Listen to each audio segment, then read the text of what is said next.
Sonic's Green Hills Adventure Season 6 Chapter 16 The Aftermath.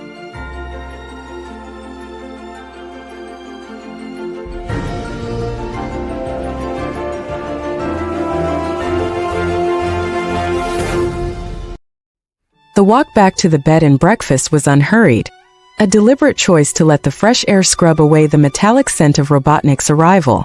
Shadow didn't pull away or retreat into the shadows of the porch once they arrived. Instead, he stayed shoulder to shoulder with Sonic, his presence a constant, grounding force. As they entered the main living area, the group naturally drifted toward the large, comfortable sofas. Shadow sat right next to Sonic, not caring about looking tough.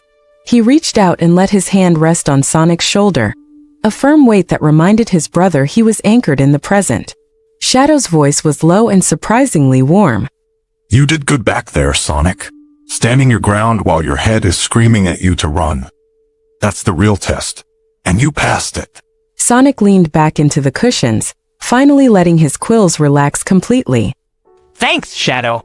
I think I'm just glad the only thing I'm running for right now is a spot on this couch. Maria settled on the other side of the boys, pulling a soft throw blanket over the three of them. She leaned her head on Shadow's shoulder, smiling as she watched Jojo and Annika start a quiet game of cards on the coffee table.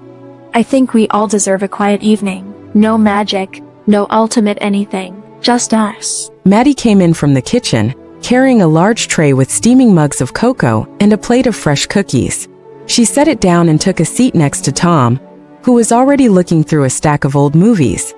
Cocoa's for everyone. And Sonic, I put extra marshmallows in yours. Consider it a victory over the void bonus. Sonic grabbed a mug with a grin.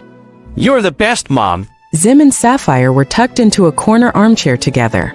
Zim was surprisingly quiet, his large eyes reflecting the soft glow of the fireplace. He wasn't shouting or plotting. He was simply holding Sapphire's hand, looking content to just exist in a room full of people who didn't view him as an invader. Zim speaks quietly to Sapphire.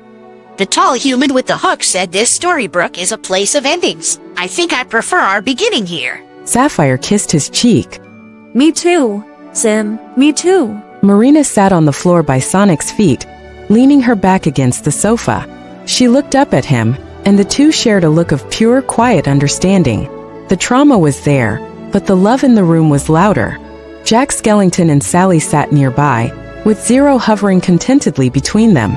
Jack was watching the family with a look of profound wonder, his usual theatricality replaced by a gentle stillness.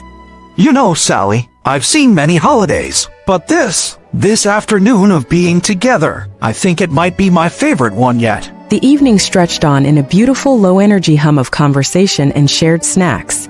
Shadow didn't move from Sonic's side, and Sonic didn't feel the need to hide his vulnerability. They were just a family, safe in their haven, letting the warmth of the 21st century protect them from the cold of the multiverse. The warmth of the cocoa and the soft crackle of the fire had nearly lulled the room into a peaceful daze, but a sudden sharp chill ran down Sonic's spine that had nothing to do with the temperature. His grip tightened on his mug, his eyes widening as a suppressed memory surfaced with jarring clarity. Sonic dropped to a hollow whisper. He knows. I forgot. I completely blocked it out until just now. But he knows. Marina, sensing the immediate shift in his energy, sat up straighter, her hand finding his knee.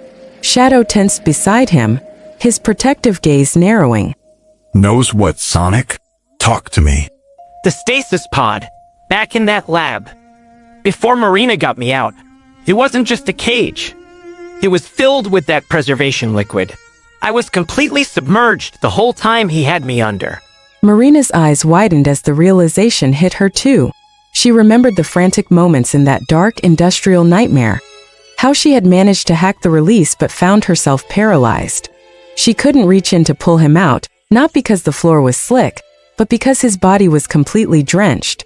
She knew that the slightest contact with his wet fur would immediately trigger her mermaid transformation, leaving them both vulnerable and trapped. She had to wait, heart pounding in her chest, as Sonic used a precise application of his power to steam dry his body before he even hit the floor. Only once the moisture was gone could she finally move in to save him. He didn't need scans or data to figure it out. He has eyes, Shadow. He saw me in that pod. He saw the tail, the scales, all of it. And then he saw me dry myself off and turn back to normal just to escape. He's a genius, even if he's a crazy one. He read between the lines and connected the dots instantly. Water triggers the change. The room went quiet. The stakes of Robotnik's return had just shifted.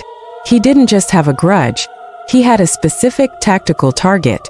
Shadow's voice was low and dangerous. So he didn't mention it in the library because he's waiting to play his best hand. He wants to catch you near the docks or wait for a rainy day. Sonic nodded slowly, his ears drooping. Exactly. He knows we're vulnerable the second we hit the water. He knows my biggest secret just by looking at me. Marina squeezed his hand, her voice firm and defiant.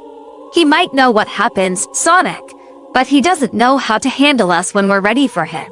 He thinks he can use it to humiliate or trap you. He doesn't realize that being together is what makes us strong, tails or no tails. Shadow leaned in, his presence steady and grounded. Let him try. Now that we've remembered he saw you, he doesn't have the element of surprise anymore. We'll be ready.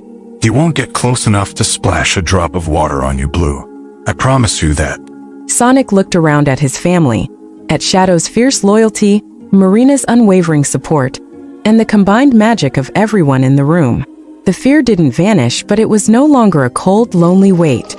Thanks, guys. I guess I just realized. He thinks he's found a way to break me, but he's the one who's about to find out how hard a Merhad can punch.